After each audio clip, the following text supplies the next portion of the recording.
Dynamic Karnataka YouTube ಚಾನಲ್ಗೆ ಸ್ವಾಗತ. ಕನ್ನಡದ ಬಿಗ್ ರಿಯಾಲಿಟಿ ಶೋ ಬಿಗ್ ಬಾಸ್ಗೆ ಅದ್ದೂರಿ ತೆರೆ ಕಂಡಿದೆ. ಸುಮಾರು 4 ತಿಂಗಳ ಕಾಲ ನಡೆದ ಈ ರಿಯಾಲಿಟಿ ಶೋನಲ್ಲಿ ಮೊದಲ ವಿನ್ನರ್ ಆಗಿ ಹಳ್ಳಿ ಹೈದ ಗಿಚ್ಚಿ ಗಿಲಿಗಿಲಿ ಅವರು ಆಯ್ಕೆಯಾಗಿದ್ದಾರೆ. ಅವರ ಆಯ್ಕೆಯಿಂದಾಗಿ ಅವರ ಅಭಿಮಾನಿಗಳು ಸಾಕಷ್ಟು ಖುಷಿಗೊಂಡಿದ್ದಾರೆ. ಇನ್ನು ಉಳಿದಂತೆ 5 ಮಂದಿ ರನ್ನರ್ ಅಪ್ ಆಗಿ ಆಯ್ಕೆಯಾಗಿದ್ದಾರೆ. ಗಿಚ್ಚಿ ಗಿಲಿಗಿಲಿ ವಿನ್ನರ್ ಆದರೆ ಮೊದಲ ರನ್ನರ್ ಅಪ್ ಆಗಿ ರಕ್ಷಿತಾ, ಎರಡನೇ ರನ್ನರ್ ಅಪ್ ಆಗಿ ಅಶ್ವಿನಿ ಗೌಡ, ಮೂರನೇ ರನ್ನರ್ ಅಪ್ ಆಗಿ ಕಾವ್ಯ, ನಾಲ್ಕನೇ ರನ್ನರ್ ಅಪ್ ಆಗಿ ರಘು ಹಾಗೂ 5ನೇ ರನ್ನರ್ ಅಪ್ ಆಗಿ ಧನುಷ್ ಅವರು ಆಯ್ಕೆಯಾಗಿದ್ದಾರೆ.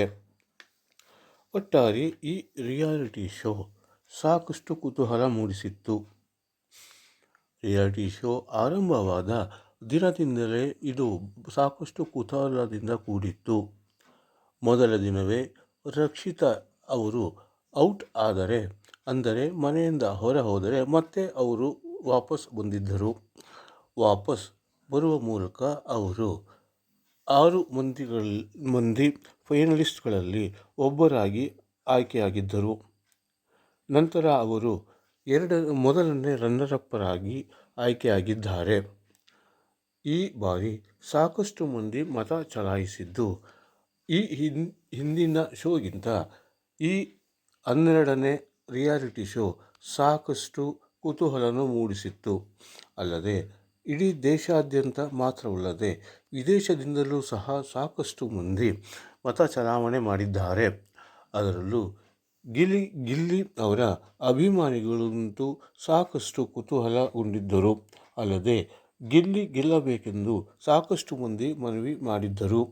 ಕರ್ನಾಟಕ ರಾಜ್ಯದ ಮುಖ್ಯಮಂತ್ರಿ ಮಾತ್ರವಲ್ಲದೆ ಕನ್ನಡ ಚಲನಚಿತ್ರರಂಗದ ನಾಯಕ ನಟ ಶಿವರಾಜ್ಕುಮಾರ್ ಹಾಗೂ ಅನೇಕ ಮಂದಿ ಗಿಲ್ಲಿ ಪರವಾಗಿ ಬ್ಯಾಟಿಂಗ್ ಮಾಡಿದ್ದರು.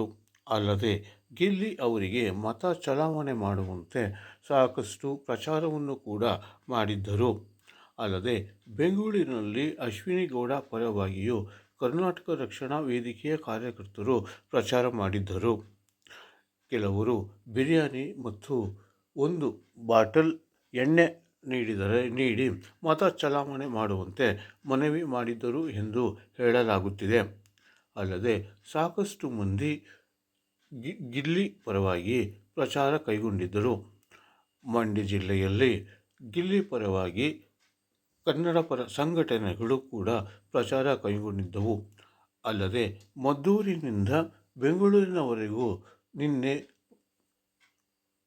ಯಾತ್ರೆಯನ್ನು ಕೈಗೊಂಡಿದ್ದರು. ಅಲ್ಲದೆ ಜಾಥಾದಂತೆ ಅವರು ಸಾಕಷ್ಟು ಮಂದಿ ಅಭಿಮಾನಿಗಳು ಬೆಂಗಳೂರಿಗೆ ತೆರಳಿದ್ದರು.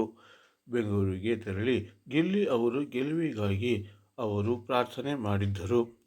ಅಲ್ಲದೆ ಕೆಲವರು ಪೂಜೆ ಕೂಡ ಮಾಡಿದ್ದರು. ಗಿಲ್ಲಿ ಈ ಬಾರಿ ಗೆಲ್ಲಬೇಕು ಎನ್ನುವ ಹಿನ್ನೆಲೆಯಲ್ಲಿ ಕೋಟ್ಯಾಂತರ ಮಂದಿ ಅವರ ಅಭಿಮಾನಿಗಳು ಸಾಕಷ್ಟು ಜನರಲ್ಲಿ ಮನವಿ ಮಾಡಿದ್ದಲ್ಲದೆ ದೇವರಲ್ಲಿಯೂ ಕೂಡ ಪೂಜೆ ಸಲ್ಲಿಸಿದ್ದರು. ಅಲ್ಲದೆ ಗಿಲ್ಲಿ ಕೂಡ ಸಾಕಷ್ಟು ಮಂದಿಯ ಮನ ಗೆದ್ದಿದ್ದು ಹಾಗಾಗಿ ಅವರು ಸಾಕಷ್ಟು ಜನಪ್ರಿಯತೆಗೊಂಡಿದ್ದಾರೆ. ಈ ಬಾರಿ ಸುಮಾರು 37 ಕೋಟಿಗೂ ಹೆಚ್ಚು ಮಂದಿ ಮತ ಚಲಾವಣೆ ಮಾಡಿದ್ದಾರೆ. ಕಳೆದ ಬಾರಿಗಿಂತ ಈ ಬಾರಿ ಸುಮಾರು 2-3 ಪಟ್ಟು ಮತಗಳು ಚಲಾವಣೆಯಾಗಿದ್ದು ಇದರಿಂದಾಗಿ ಈ ಶೋ ಸಾಕಷ್ಟು ಕುತೂಹಲ ಮೂಡಿಸಿತ್ತು. ಪ್ರತಿದಿನ ಲಕ್ಷಾಂತರ ಮಂದಿ ಮತವನ್ನು ಚಲಾವಣೆ ಮಾಡಿದ್ದರು. ಅಲ್ಲದೆ ನಿನ್ನೆ ಬೆಳಿಗ್ಗೆ 10 ಗಂಟೆಗೆ ಮತ ಚಲಾವಣೆ ಸ್ಥಗಿತಗೊಂಡಿತ್ತು. ಸ್ಥಗಿತಗೊಂಡ ಹಿನ್ನೆಲೆಯಲ್ಲಿ ಯಾರು ಗೆಲ್ಲಬಹುದು, ಯಾರು ಸೋಲಬಹುದು ಎನ್ನುವ ಚರ್ಚೆಗಳು ನಡೆದಿದ್ದವು. ಪ್ರತಿ ಹೋಟೆಲ್ಗಳಲ್ಲಿ ಗಲ್ಲಿಯೂ ಕೂಡ ಈ ಬಗ್ಗೆ ಮಾತುಕತೆಗಳು ನಡೆದಿದ್ದವು. ಕೆಲವರು ಚರ್ಚೆಯಲ್ಲಿಯೂ ಕೂಡ ನಿರತರಾಗಿದ್ದರು. ಕೆಲವರು ಗಿಲ್ಲಿ ಯಾವುದೇ ಕಾರಣಕ್ಕೂ ಗೆಲ್ಲುವುದಿಲ್ಲ, ಅವರನ್ನು TRPಗಾಗಿ ಬಳಕೆ ಮಾಡಿಕೊಳ್ಳುತ್ತಿದ್ದಾರೆ ಎಂದು ಹೇಳಿದ್ದರೂ ಕೂಡ ಕೆಲವರು ಯಾವುದೇ ಕಾರಣಕ್ಕೂ ಗಿಲ್ಲಿ ಸೋಲುವುದಿಲ್ಲ, ಗಿಲ್ಲಿ ಸೋತರೆ ಈ ಬಗ್ಗೆ ಸಾಕಷ್ಟು ಪರಿಣಾಮ ಎದುರಿಸಬೇಕಾಗುತ್ತದೆ, ಅಲ್ಲದೆ ಬಿಗ್ ಬಾಸ್ ಬಂದ್ ಮಾಡಿಸಬೇಕಾಗುತ್ತದೆ ಎನ್ನುವ ಬಗ್ಗೆಯೂ ಸಾಕಷ್ಟು ಸಂಘಟನೆಗಳು ಎಚ್ಚರಿಕೆಯನ್ನು ಕೊಟ್ಟಿದ್ದವು. ಆದರೆ ಕಡೆಗೂ ಈಗ ಗಿಲ್ಲಿ ಗೆದ್ದು 50 ಲಕ್ಷ ರೂಪಾಯಿಯನ್ನು ತಮ್ಮ ಜೇಬಿಗೆ ಇಳಿಸಿದ್ದಾರೆ. ಅಲ್ಲದೆ ರಕ್ಷಿತಾ 2ನೇಯವರಾಗಿ ಆಯ್ಕೆಯಾಗಿದ್ದಾರೆ, ಅಶ್ವಿನಿ ಗೌಡ 3ನೇಯವರಾಗಿ, ಕಾವ್ಯ 4ನೇಯವರಾಗಿ, ರಘು 5ನೇಯವರಾಗಿ ಹಾಗೂ ಧನುಷ್ ಅವರು 6ನೇಯವರಾಗಿ ಆಯ್ಕೆಗೊಂಡಿದ್ದಾರೆ. ಒಟ್ಟಾರೆ ಈಗ ಈ ರಿಯಾಲಿಟಿ ಶೋನಿಂದ ಸಾಕಷ್ಟು ಶೋಗಳು ಕೂಡ ಚಲಾವಣೆಗೆ ಬಂದಿರಲಿಲ್ಲ. ಈ ಶೋ ಮಧ್ಯರಾತ್ರಿ 11:30ಕ್ಕೆ ಅಂತ್ಯಗೊಂಡಿದ್ದು, ಹಾಗಾಗಿ ಕೆಲವು ಶೋಗಳು ಆರಂಭಗೊಂಡಿವೆ. ಈ ಶೋ ಮುಗಿದ ನಂತರ ನಾವು ಶೋ ಆರಂಭಿಸಬೇಕು ಎನ್ನುವ ಹಿನ್ನೆಲೆಯಲ್ಲಿ ಸುಮಾರು 3-4 ಕಾಮಿಡಿ ಶೋಗಳು ಸ್ಥಗಿತಗೊಂಡಿತ್ತು. ಅಲ್ಲದೆ ಈ ಶೋ ನಂತರ ಶೋ ಪ್ರಾರಂಭಿಸಲು ಕೂಡ ತೀರ್ಮಾನಿಸಲಾಗಿತ್ತು ಎಂದು ಹೇಳಲಾಗುತ್ತಿದೆ. ಹಾಗಾಗಿ ಈ ಶೋ ಮುಗಿದಿದ್ದು, ಇದಾದ ನಂತರ ಈಗ ಕೆಲವು ಶೋಗಳು ಆರಂಭಗೊಂಡಿದೆ.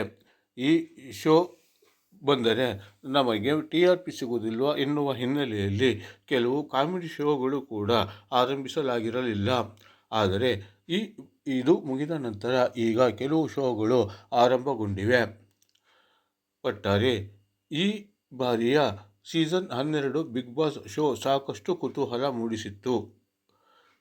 ಈ ಶೋನಲ್ಲಿ ಸಾಕಷ್ಟು ಕೋಪ, ಮುಂಗೋಪ, ಗಲಾಟೆ, ತಮಾಷೆ ಸೇರಿದಂತೆ ಹಲವಾರು ಘಟನೆಗಳು ಕೂಡ ಇಲ್ಲಿ ನಡೆದಿದೆ. ಏಟಿಗೆ ಎದುರೇಟು ಎನ್ನುವ ಹಿನ್ನೆಲೆಯಲ್ಲಿ ಇಲ್ಲಿನ ಸ್ಪರ್ಧಿಗಳು ನಡೆದುಕೊಂಡಿದ್ದಾರೆ. ನೀಯಲ್ಲ, ನಾನು ಕೂಡ ದೊಡ್ಡವನು, ನಾನು ಗೆಲ್ಲಬೇಕು ಎಂದು ಕೂಡ ಸವಾಲು ಹಾಕಿದ್ದಾರೆ. ಕೆಲವರು ತೊಡೆ ತಟ್ಟಿದ್ದಾರೆ. ಅಲ್ಲದೆ ಮಹಿಳಾ ಸ್ಪರ್ಧಿಗಳು ಕೂಡ ಕೆಲವು ತೊಡೆ ತೊಟ್ಟಿದ್ದಾರೆ. ಈಗ ಫೈನಲ್ಸ್ನಲ್ಲಿ ಇಬ್ಬರನ್ನು ಹೊರತುಪಡಿಸಿದರೆ 3 ಮಂದಿ ಪುರುಷ ಹಾಗೂ 3 ಮಂದಿ ಮಹಿಳಾ ಸ್ಪರ್ಧಿಗಳು ಆಯ್ಕೆಗೊಂಡಿದ್ದರು. ಈ ಪೈಕಿ ಧನುಷ್ ಅವರು 6ನೇಯವರಾಗಿ ಔಟ್ ಆಗಿದ್ದಾರೆ. ಉಳಿದ 5ರಲ್ಲಿ 3 ಮಹಿಳೆಯರು, 2 ಪುರುಷರಿದ್ದರು. ನಂತರ ರಘು ಕೂಡ ಆಚೆಗೆ ಹೋದರು. ಆ ನಂತರ 3 ಮಹಿಳೆಯರು, ಓರ್ವ ಪುರುಷರಿದ್ದರು. ಈ ಪೈಕಿ ಗಿಲ್ಲಿ ಅವರು ಕೊನೆಗೂ ಆಯ್ಕೆಗೊಂಡಿದ್ದಾರೆ. ಅವರ ಅಭಿಮಾನಿಗಳ ಪ್ರಾರ್ಥನೆಯ ಫಲವಾಗಿ ಗಿಲ್ಲಿ ಅವರು ಆಯ್ಕೆಗೊಂಡಿದ್ದಾರೆ ಎಂದು ಕೆಲವರ ಮಾತಾಗಿದೆ. ಒಟ್ಟಾರೆ ಈ ಬಾರಿಯ ಶೋ ಸಾಕಷ್ಟು ಕುತೂಹಲ ಮೂಡಿಸಿತ್ತು. ಹಾಗಾಗಿ ಅನೇಕರು ಈ ಶೋಗಳನ್ನೇ ನೋಡುವತ್ತ ಆಕರ್ಷಿತರಾಗಿದ್ದರು. ಅಲ್ಲದೆ ಈ ಶೋನ ಪರಿಣಾಮ ನಿನ್ನೆ ಸಾಕಷ್ಟು ರಸ್ತೆಗಳಲ್ಲಿ ಜನಜಂಗುಳಿ ಇರಲಿಲ್ಲ. ಸಂಜೆ 6:30 ನಂತರ ಕೆಲವು ರಸ್ತೆಗಳಲ್ಲಿ ಬಿಕೋ ಎನ್ನುತ್ತಿದ್ದವು. ರಸ್ತೆಗಳಲ್ಲಿ ವಾಹನ ಸಂಚಾರ ಕೂಡ ಇರಲಿಲ್ಲ. ಅಂದಹಾಗೆ ಈ ಶೋನಿಂದಾಗಿ ಆಗಿದೆ ಎಂದು ಹೇಳುವ ಹಾಗಿಲ್ಲ. ಒಟ್ಟಾರೆ ನಿನ್ನೆ ಸಂಜೆ ಮಾತ್ರ ಸಾಕಷ್ಟು ಜನಜಂಗುಳಿ, ವಾಹನ ಸಂಚಾರ ಮಂಡ್ಯದಲ್ಲಿ ಕಡಿಮೆಯಾಗಿತ್ತು. ಕೆಲವು ಪಟ್ಟಣದ ಪ್ರಮುಖ ರಸ್ತೆಗಳಲ್ಲಿಯೂ ಕೂಡ ಎಂದಿನಂತೆ ವಾಹನ ಸಂಚಾರ ಕಂಡು ಬರಲಿಲ್ಲ. 7 ಗಂಟೆ ನಂತರವೂ ಕೂಡ ಸಾಕಷ್ಟು ವಾಹನ ಸಂಚಾರ ಕಂಡು ಬಂದಿರಲಿಲ್ಲ. ಎಲ್ಲರೂ ಬಿಗ್ ಶೋ ಕುತೂಹಲದ ಬಗ್ಗೆ ಅವರು ಟಿವಿಯ ಮುಂದೆ ಕುಳಿತಿದ್ದಾರೆ ಎನ್ನುವ ಮಾತುಗಳು ಅಲ್ಲಲ್ಲಿ ಕೇಳಿಬರುತ್ತಿತ್ತು. ಈಗ ಬಿಗ್ ಶೋ ಅಂತ್ಯಗೊಂಡಿದೆ. ಗಿಚ್ಚಿ ಗಿಲಿಗಿಲಿ ಅವರು ವಿನ್ನರ್ ಆಗಿ ಆಯ್ಕೆಯಾಗಿದ್ದಾರೆ. ಅಲ್ಲದೆ ಈ ಶೋಯು ಕೂಡ ಭರ್ಜರಿಯಾಗಿ ಅಂತ್ಯಗೊಂಡಿದೆ. ಈ ಹಿಂದೆ ಶೋ 11ರ ನಂತರ 12ನೇ ಶೋನಲ್ಲಿ ನಾನು ಭಾಗವಹಿಸುವುದಿಲ್ಲ ಎಂದು ನಟ ಸುದೀಪ್ ಅವರು ತಿಳಿಸಿದ್ದರು. ಆದರೆ ಅವರು ಮತ್ತೆ ಬಿಗ್ ಬಾಸ್ ಸೀಸನ್ 12 ಶೋವನ್ನು ನಡೆಸಿಕೊಟ್ಟಿದ್ದಾರೆ. ಈ ಶೋ ಸಾಕಷ್ಟು ಯಶಸ್ವಿ ಕಂಡಿದೆ. ಅಲ್ಲದೆ ಸೀಸನ್ 13ರ ಶೋ ನಡೆಯುತ್ತದೋ ಅಥವಾ ಇಷ್ಟಕ್ಕೆ ನಿಂತು ಹೋಗುತ್ತದೋ ಎನ್ನುವ ಮಾತುಗಳು ಕೂಡ ಕೇಳಿಬರುತ್ತಿದೆ. ಈಗಾಗಲೇ ಸೀಸನ್ 12ರ ಶೋ ಅದ್ಧೂರಿಯಾಗಿ ನಡೆದಿದೆ. ಇನ್ನು ಮುಂದೆ ಸೀಸನ್ 13 ನಡೆಯಬೇಕಿದ್ದು, ಈ ಶೋವನ್ನು ನಟ ಸುದೀಪ್ ಅವರು ನಡೆಸಿಕೊಡುತ್ತಾರೋ ಇಲ್ಲವೋ ಎನ್ನುವ ಪ್ರಶ್ನೆ ಎದುರಾಗಿದೆ. ಒಟ್ಟಾರೆ 12 ಶೋಗಳನ್ನು ನಡೆಸಿ ಯಶಸ್ವಿಯಾಗಿರುವ ಸುದೀಪ್ ಅವರು 13ನೇ ಶೋ ನಡೆಸುವ ಬಗ್ಗೆ ಚಿಂತನೆಯಲ್ಲಿದ್ದಾರೆ ಎಂದು ಹೇಳಲಾಗುತ್ತಿದೆ. ನಿನ್ನೆ ಕೂಡ ಈ ಬಗ್ಗೆ ಸುದೀಪ್ ಅವರು ಮಾತು ಆಡಿದ್ದಾರೆ. ಆದರೆ ಮುಂದಿನ ಶೋವನ್ನು ಅವರು ನಡೆಸಿಕೊಡುತ್ತಾರೋ ಇಲ್ಲವೋ ಎನ್ನುವ ಅನುಮಾನಗಳು ಕಾಡುತ್ತಿದೆ. ಈಗಾಗಲೇ ಸಾಕಷ್ಟು ಮಂದಿ ಸುದೀಪ್ ಅವರು ನಡೆಸಿಕೊಡುತ್ತಿರುವ ಈ ಶೋ ಬಗ್ಗೆ ಆಕರ್ಷಿತರಾಗಿದ್ದಾರೆ. ಒಂದು ವೇಳೆ ಇವರು ಈ ಶೋ ನಡೆಸುವುದನ್ನು ಬಿಟ್ಟರೆ ಮುಂದೆ ಯಾರು ನಡೆಸುತ್ತಾರೆ, ಅವರ ಸ್ಥಾನಕ್ಕೆ ಯಾರು ಆಯ್ಕೆಯಾಗುತ್ತಾರೆ ಎನ್ನುವ ಬಗ್ಗೆಯೂ ಈಗ ಚರ್ಚೆಗಳು ಶುರುವಾಗಿದೆ.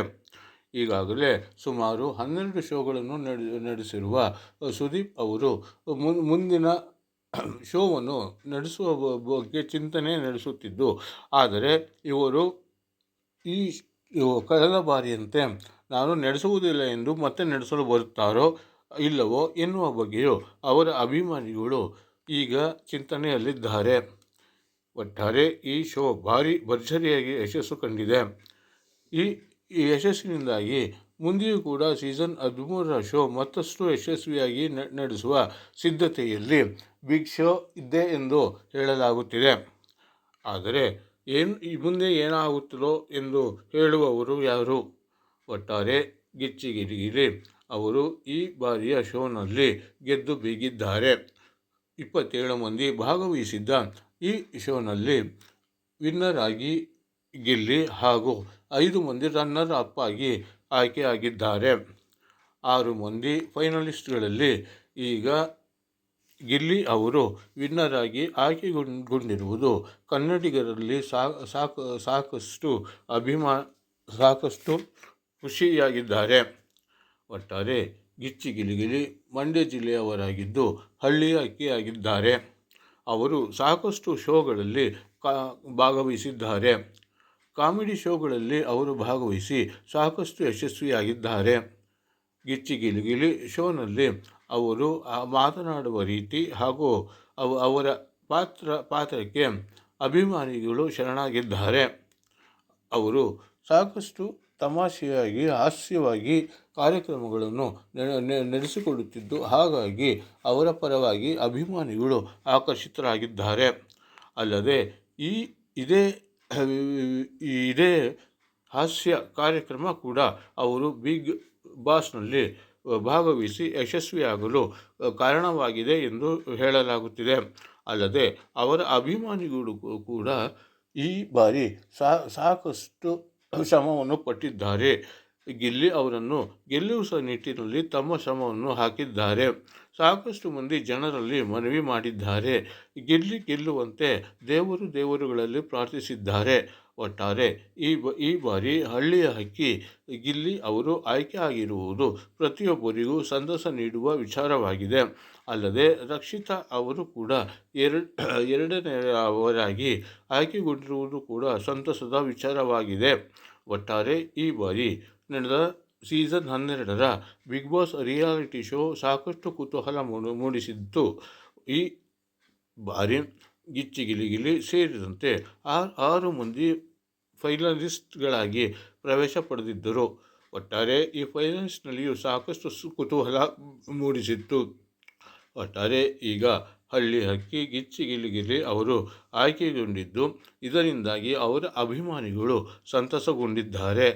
ನಿನ್ನೆ ಅದ್ಧೂರಿಯಾಗಿ ಬಿಗ್ ಬಾಸ್ 12 ರಿಯಾಲಿಟಿ ಶೋ ತೆರೆ ಕಂಡಿದೆ.